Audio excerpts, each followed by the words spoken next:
Baik, bismillahirrahmanirrahim. Assalamualaikum warahmatullahi wabarakatuh. Selamat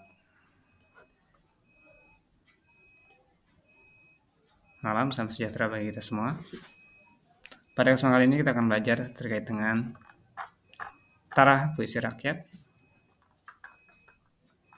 Kita langsung aja ke poin-poinnya saja. Puisi rakyat itu ada pantun. Ya, tentunya ciri-ciri pantun itu terdiri atas 4 baris. Terdiri dari 8 sampai 12 suku kata sebaris. Baris 1 sampai 2 merupakan sampiran, baris 3 dan 4 merupakan isi. Bersajak AB.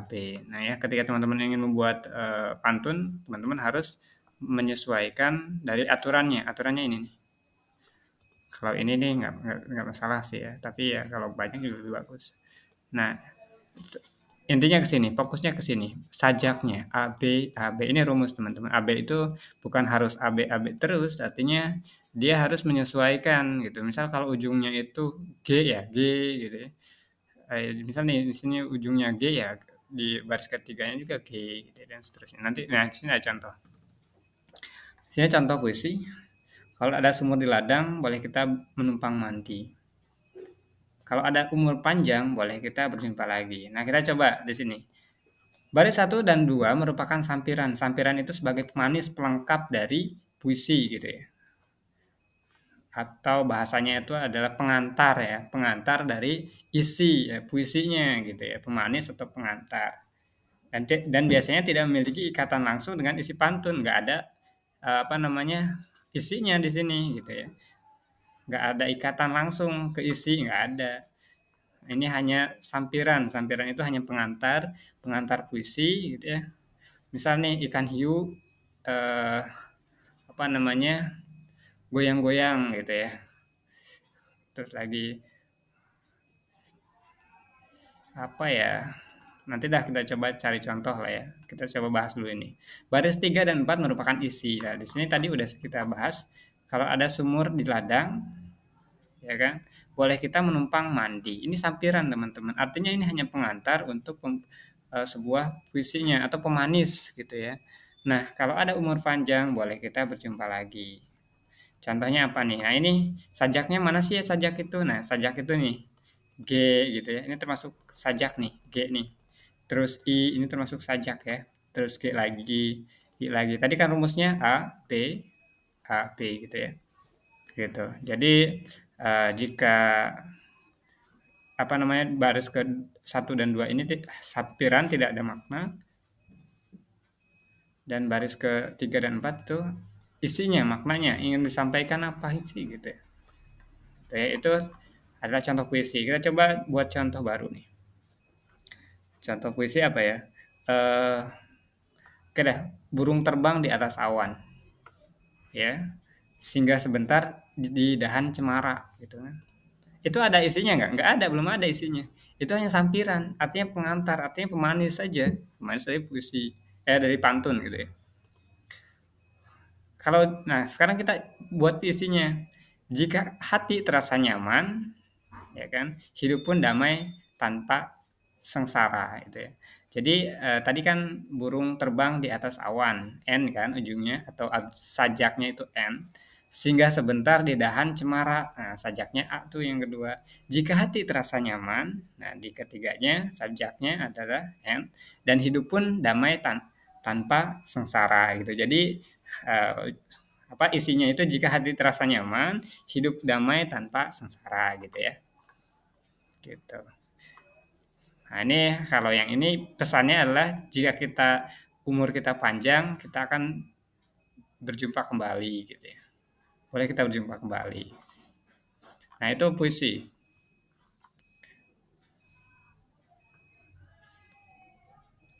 Nah, sekarang kita bahas tentang gurindam.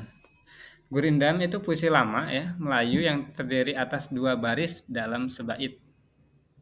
Ciri-ciri gurindam yaitu terdiri atas 2 baris, ya biasanya sajak AA gitu ya. Kalau pantun itu AB ya rumusnya.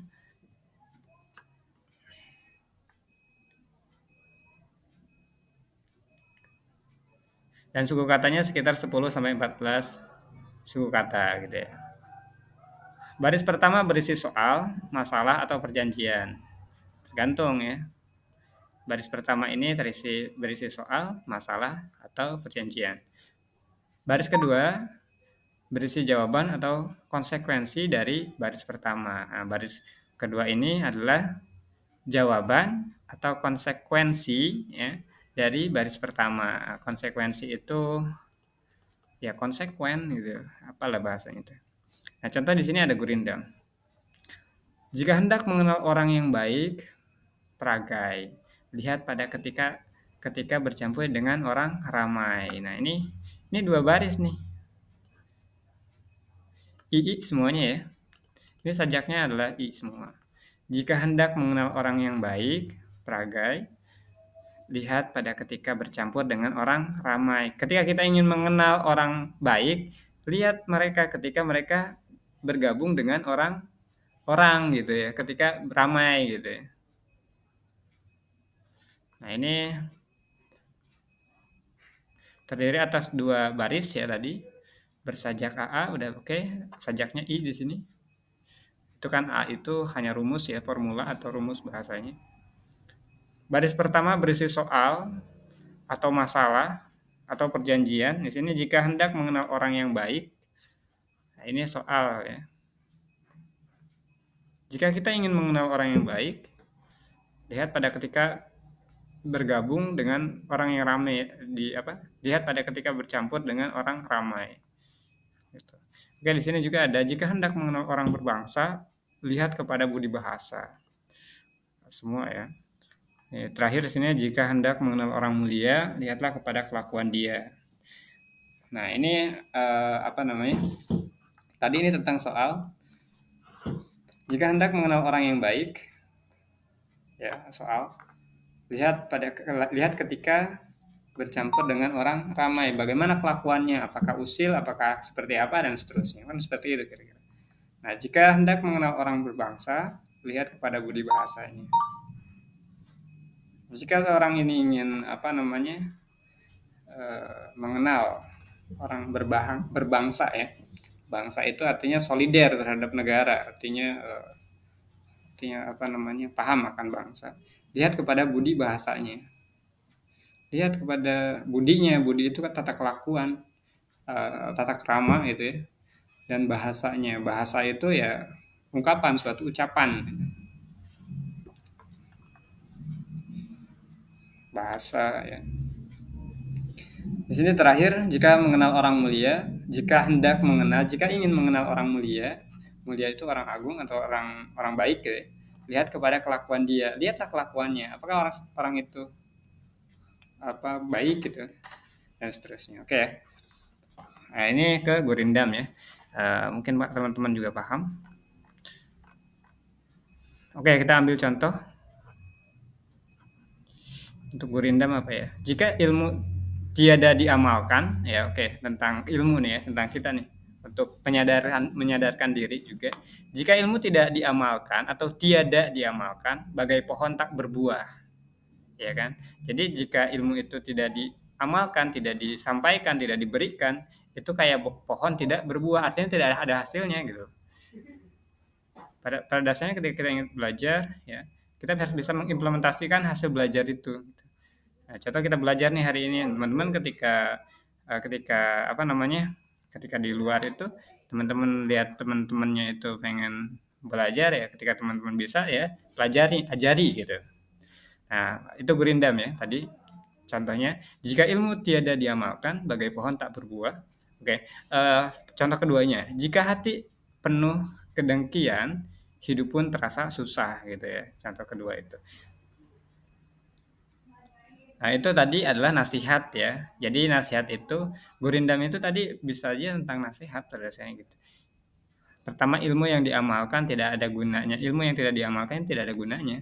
Meskipun kita punya banyak ilmu dan seterusnya, kalau nggak diamalkan ya nggak ada gunanya kan gitu. Ibarat seperti pohon yang tidak berbuah tadi saya sampaikan. Ilmu seharusnya memberikan manfaat baik bagi diri sendiri maupun orang lain.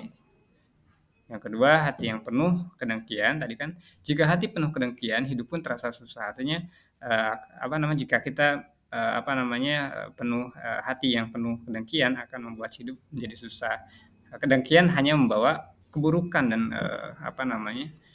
dan kesusahan pada dasarnya, sehingga perlu dihindari untuk mencapai kehidupan yang lebih baik.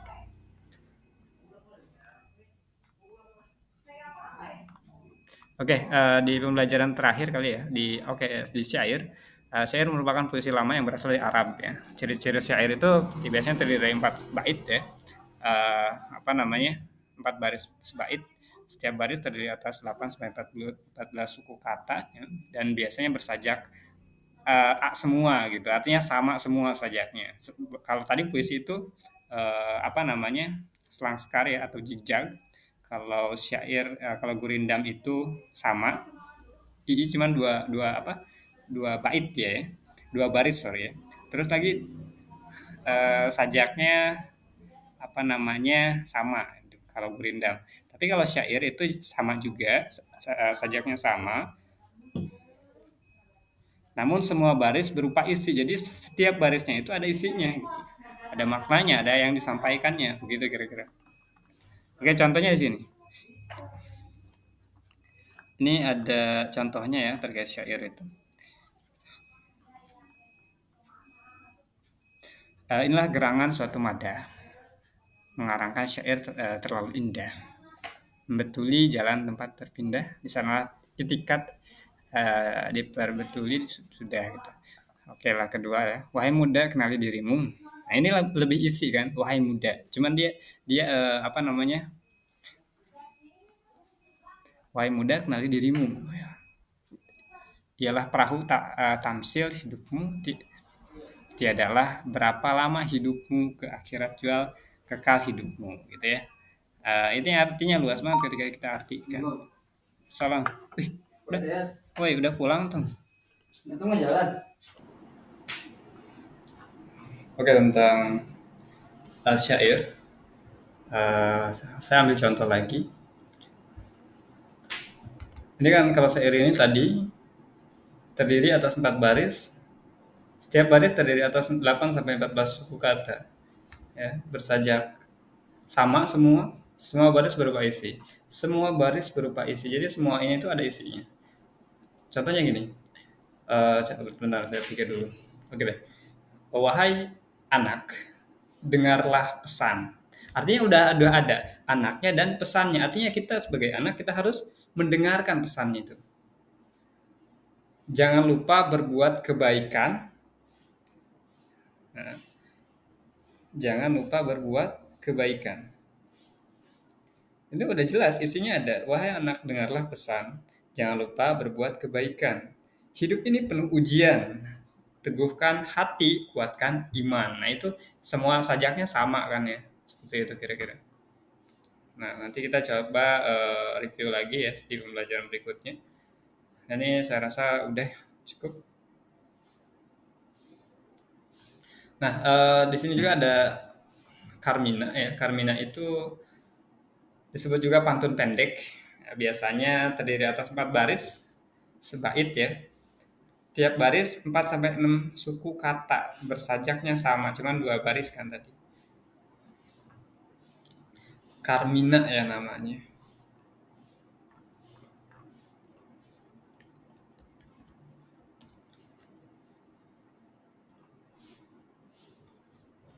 Oke. Carmina itu apa sih? Pada dasarnya Carmina itu tadi puisi lama yang mirip dengan pantun ya. Jadi ini lebih pendek, singkat, dua baris ya, bersajak A doang. Artinya sama, sajaknya sama, cuman dia 2 baris saja gitu.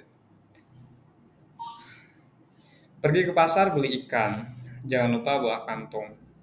Udah segitu aja. Itu termasuk Carmina. Artinya apa? Artinya cuma ada 2 baris di situ. Pergi ke pasar beli ikan, jangan lupa bawa kantong. Misal contoh keduanya. Artinya pesannya itu adalah dia kan baris pertama sampiran, pergi ke pasar beli ikan, ya kan? Sampiran dengan baris keduanya isi ya. Jangan lupa bawa kantong ya iya. Kalau mau beli ikan ya bawa kantongnya gitu. Contoh kedua nih, contohnya baju merah di jemuran ya. Ya ngapain? Secara logika juga ngapain orang bikin kalimat ya atau puisi baju merah di jemuran ya ngapain nggak ada fungsinya kan gitu. Nah, itu belum ada maknanya maksudnya. Masih sampiran kan. Sampiran itu hanya tadi pengantar atau pemanis dari sebuah puisi. Nah, berarti di apa di baris keduanya apa? Baju tadi tuh baju merah di jemuran. Oke, jelas ya baju merah di jemuran. Jangan suka banyak alasan ya itu termasuk isinya. Jangan lupa suka banyak alasan. Itu baris keduanya ya.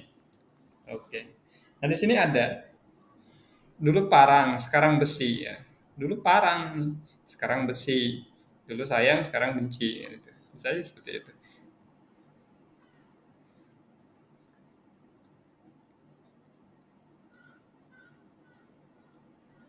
Nah, tadi apa namanya? Apa namanya itu tadi sampiran ya, sampiran atau pengantar gitu ya. Pengantar dari apa namanya yang ingin kita sampaikan. Barulah apa baris keduanya yaitu isinya yang ingin kita sampaikan. Oke, mungkin nanti teman-teman juga saya rasa teman-teman bisa ya untuk membuat ini nanti ada tugas juga. Oke, tugas di sini juga ini teman-teman juga silakan pelajari lagi mungkin ya cari-cari sini ada tugas sih sebenarnya cuman apa namanya lumayan juga ya banyak juga nih tugasnya. Nah, ini pembelajaran pertamanya nanti kita akan lanjutkan di pembelajaran berikutnya ya. Oke, baik teman-teman karena memang waktu juga sudah saya rasa cukup dan pembelajaran juga sudah selesai ya. Mungkin nanti kita akan lanjutkan di pembelajaran pendalaman gitu ya. Ini lebih singkatnya karena saya buatnya tadi lebih fleksibel gitu. Baik demikian, terima kasih. Tetap semangat untuk kita semua. Terima kasih.